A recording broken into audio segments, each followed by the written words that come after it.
So walk with me through an IKEA from beginning to end while I show you all the prices and I explain why the furniture war is coming for you, for me, and for the entire furniture industry.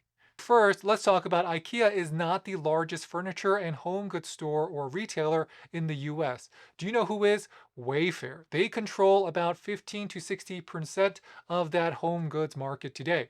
Next up is going to be home goods. They control just about 15, maybe 14% of the home goods furniture market today. Then it's either Big Lots and IKEA. But what we're seeing now is IKEA is taking full advantage of a lot of their input costs because they have pack flat. So basically, they have everything flat to lower their logistics costs. And then they are really one of the largest buyers, if not the largest buyer of wood in the entire world. And when you look at the furniture, where is IKEA furniture normally made? A lot of it is going to be made in countries like Vietnam, India, Bulgaria, Poland, Portugal, countries that have lower labor costs. So IKEA is really utilizing their global network and finding lower input costs like labor and capital and wood so that they can produce cheaper furniture and deliver it cheaper and sell it cheaper to you.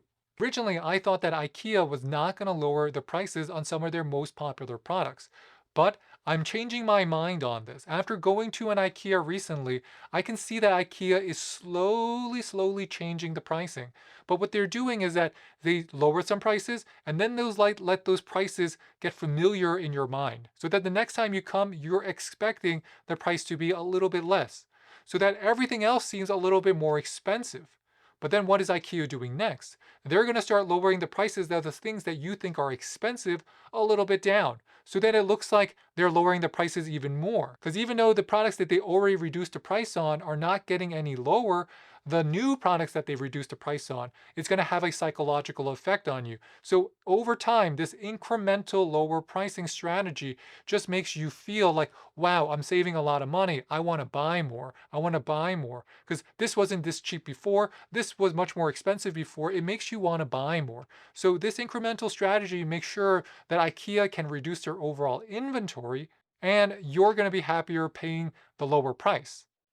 Where does this ultimately become a problem, though, is that everybody expects IKEA prices to go lower and lower, but eventually they're going to have lower their prices, and IKEA doesn't want to lower their prices anymore to protect their own margins. So that might be something that we got to keep an eye on, but I don't think that's going to happen until earliest 2025. So for the rest of the year, probably into the beginning of next year, I do expect these furniture prices to go down, down, down, down. So think about what made IKEA really popular. It is really popular because a lot of us millennials and Gen Xers, we got IKEA when we were just getting our first jobs, when we just got our first apartments. And then we're like, this is going to be one of those furnitures that's disposable. And then we're going to move on up to more expensive furniture. But it turns out furniture is pretty disposable in general. And unless you're getting antique or premium luxury or premium high-end furniture that's solid wood, this particle board furniture from IKEA is just good value. And I hate to say it because people will get mad at me because they're saying, well, it's not the best furniture. It's not made by the Amish. It's not hardwood. It's not going to last you 500 years.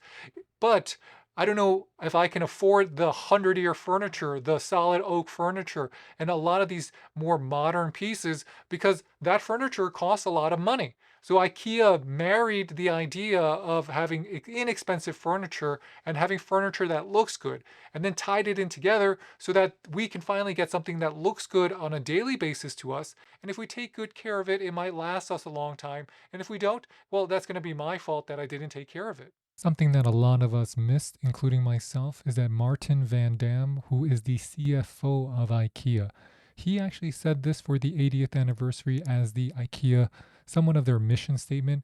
He said, as we celebrate the 80th anniversary of the founding of IKEA in 1943, I look forward to our next financial year. We'll be able to continue to live up to our business idea of offering a wide range of well-designed functional home furnishing products at prices so low that as many people as possible will be able to afford them. IKEA is basically writing it out for us. Just in April 30th of 2024, Anku, who's the retail manager, he basically runs retail for the IKEA group.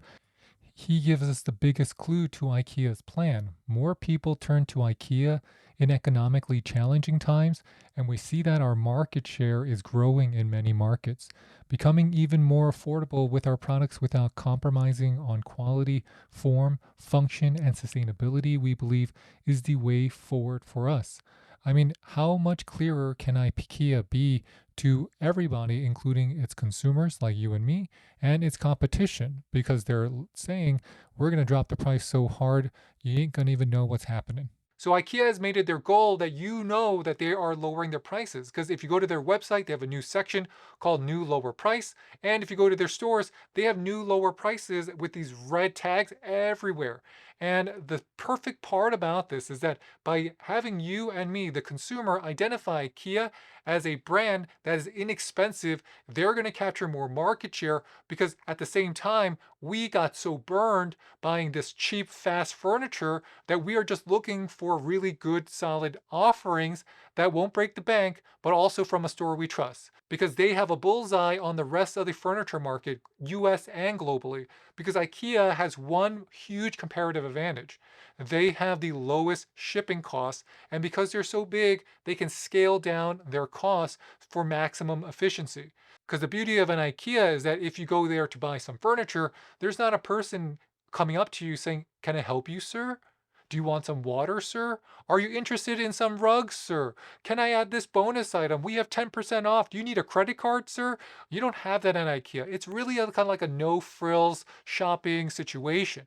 And if you do need something, it's actually hard to find someone to help you. So if you're on that floor and you're like, "I want to get something for my kitchen, I want to get these cabinets," good luck finding someone. There's usually only two people there and everyone's trying to ask them questions. So IKEA keeps their costs low because they don't have all of these people trying to help you make you feel special because they know you're coming so you can save some money and get a good piece of furniture that doesn't cost a lot of money.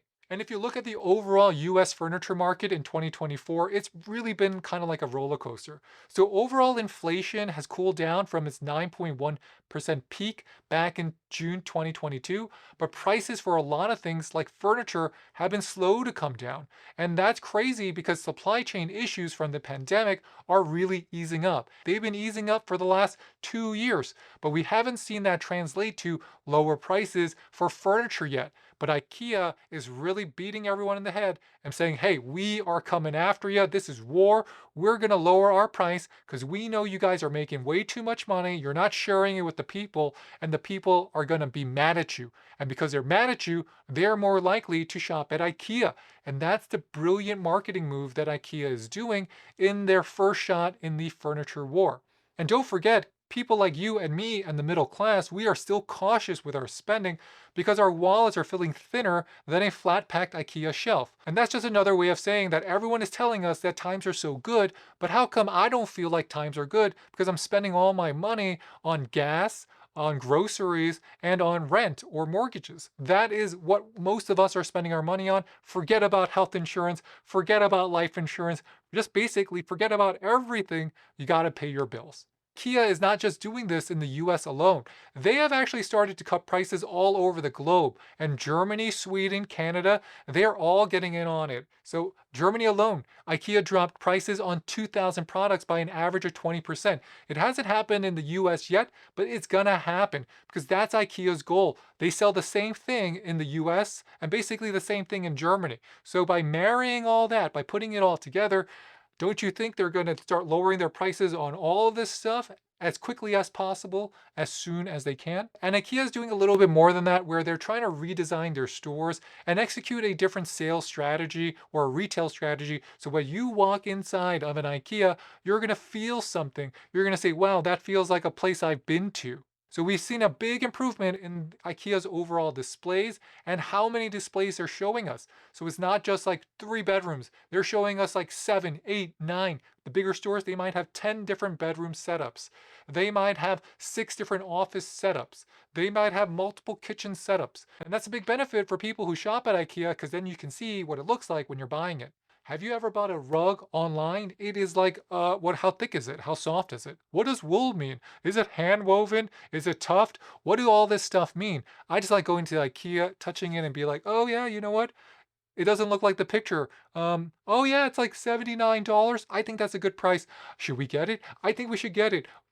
Okay, we're gonna get it. High fives, love. And here's another fun fact. IKEA is investing over $1 billion into repricing their current stock. So they're serious about making things and making sure you can afford the Billy bookcase and those funky Swedish name cushions. Because they're showing sometimes big companies can do the right thing and help out the little guy. How does this work all together in the Furniture War saga? Is because IKEA is not just firing a warning shot. They are actually sending a nuclear weapon. Because think about what they're doing. They are lowering the prices, and some of them, they're lowering them dramatically. They're going to have a lot more sales. And during those sales, they're going to start having bigger and bigger and bigger discounts on everything that is not selling.